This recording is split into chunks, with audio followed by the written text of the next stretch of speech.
So here I finally have the Revenge of the Sith carded Black Series Commander Cody from Walmart. I did get 2 of these, and they actually showed up in fairly good condition in a box. But you can see there's a little wrinkle up here. It's not horrible. Much better than like the Dooku and the Kit Fisto. All in all, this is the worst one of the 2 I got. So this is the one I'll be opening. Card back, very reminiscent of those old Revenge of the Sith figures. Let's open them up. So this is the second Cody we've got, and we can compare him to the other one here in a little bit. But it's utilizing the newer clone body with the overlay of the chest here.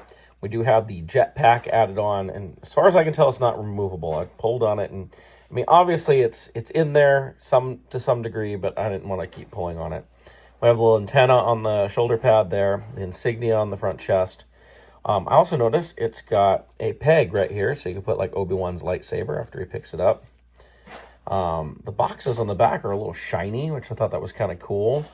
Gave a little extra paint, especially on the back. We don't seem to get a lot of paint on the back. He's got like this extra strap on his arm here. So it's like the clone body with extra stuff. Pretty basic clone head. Nothing really exciting about that. We do have the clone helmet, which I think this is my favorite clone helmet, is the Cody. I'm looking forward to that new helmet that they just announced for the roleplay stuff. And this fits on his head, I'd say, fairly well. Just like that. Pretty good. He does come with his standard clone blaster, which we've, gotten, how many of those? Hundreds.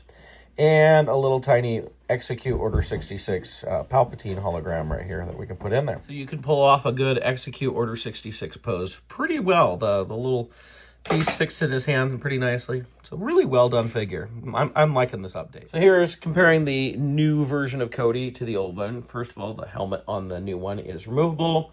The old one is just a head. You can see some paint differences. It's a little darker on the old one. And of course, the new one's using the new body. But there's subtle paint differences throughout, beyond the sculpt and everything. And this one falling over. I noticed a lot of things on the helmet more than anything, but look, he's got paint on his blaster. We never see that on clone blasters anymore, do we? But look at the back. You can see paint differences on the jetpack. Even, there's places where there's more paint on the old one than on the new one. Back of the helmet there, too. You can see some differences there. But, it's the same design of the figure. And they kept it, relatively the same on it, which is pretty cool. But there you go. So you can see the differences between the 2.